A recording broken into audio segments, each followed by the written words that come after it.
Hello there, my name is Kundai Machaka and today I'll be talking to you about David Fincher and his work as an auteur. Auteur theory of filmmaking in which director is viewed as the major creative force in a motion picture. Arising in France in the late 1940s, the auteur theory, as it was dubbed by the American film critic Andrew Sarris, was an outgrowth of the cinematic theories of André Bazin and Alexandre Austrouck. The auteur theory holds that one of the director, who oversees all audio and visual elements of the motion picture, is more to be considered the author of the film than is the writer of the screenplay. Supporters of the auteur theory further contend that the most cinematically successful films will bear the unmistakable personal stamp of the director. For his image-driven and often dark films, Fincher is one of the most innovative and meticulous directors working today. His feature debut was Alien 3 in 1992, which did not go smoothly. The production company did not allow Fincher to have complete control over the film, and the end product did not turn out as he expected. The experience was enough to convince him to go back to directing videos and commercials for the next few years. He then agreed to give another feature film a chance, and this time he was able to have complete control over the entire process, and the result of 1995's Seven, which had an edgy style unlike anything else audiences had seen before, was a hit among certain demographic.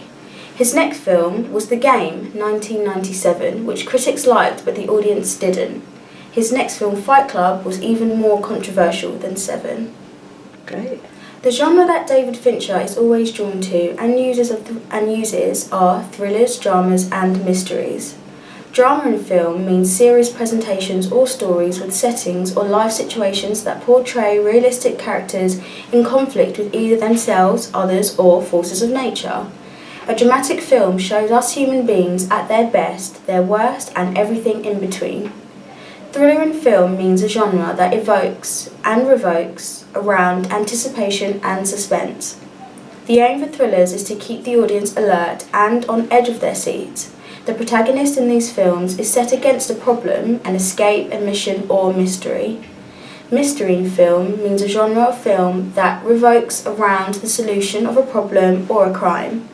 It focuses on the effort of the detective, private investigator or amateur sleuth to solve the mysterious circumstances of an issue by means of clues, investigation and clever deduction. David Fincher's themes. David Fincher is one of those directors whose films you could identify even though you only saw one frame. He has a unique visual style where dark lighting is combined with a colour overlay or filter and creative cinematography.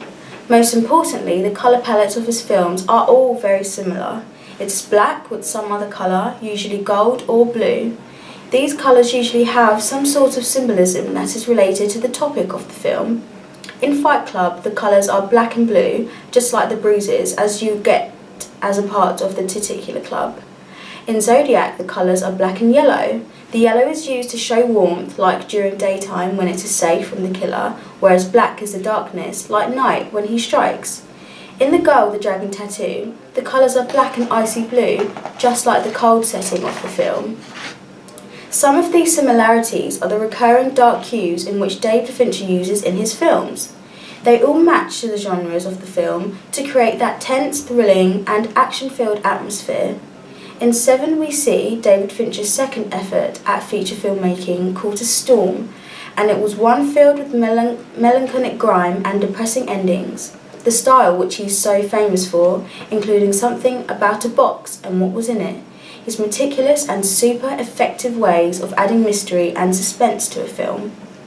The state of thrillers changed forever, and while many copycats tried to pick up the scrapes of Seven left in its wake, none could recapture that initial sense of dread.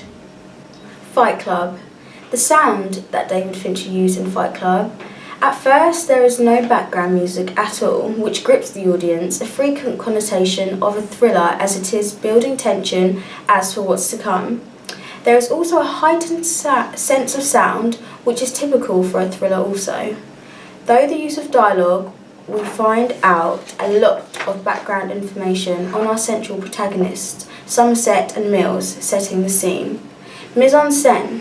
Firstly, it is clear to the audience that the story is set in some part of America, as all the people in the opening scenes have American accents.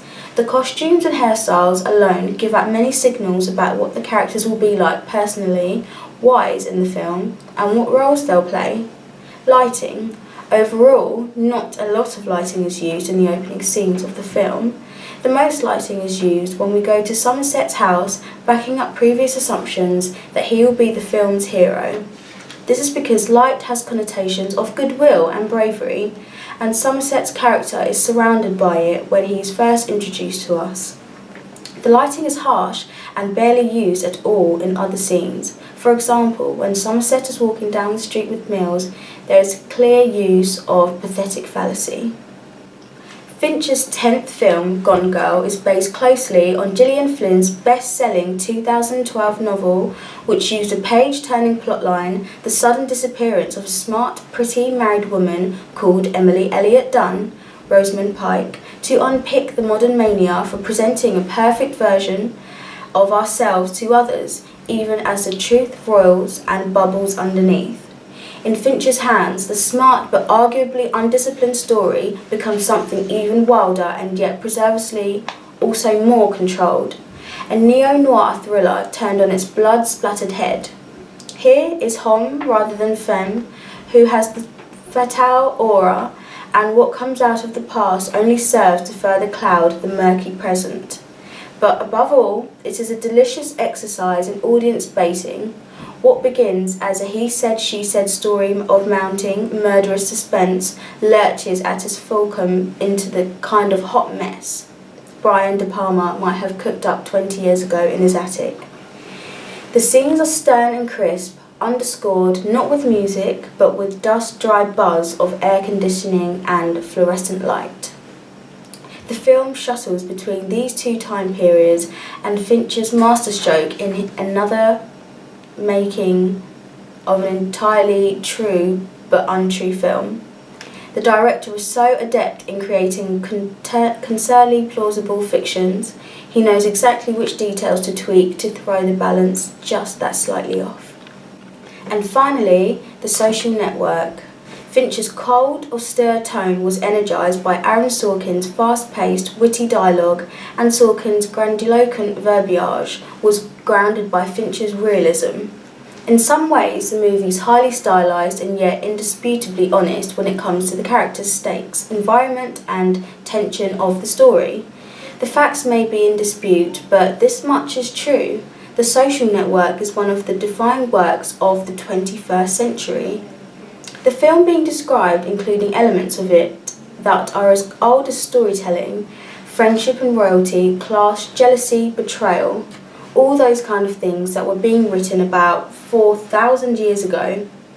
It struck me as a great classic story, and those classic elements were being applied to something incredibly contemporary. This quest for connection is deeply human core of a biting, highly critical and sharp critique of modern culture, and part of that comes from Fincher's empathy for Mark.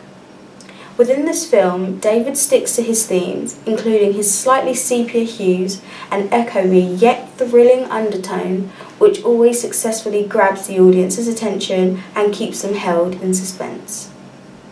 Thank you for watching my presentation on David Fincher as an auteur. I hope you all enjoyed, and hopefully be back for more.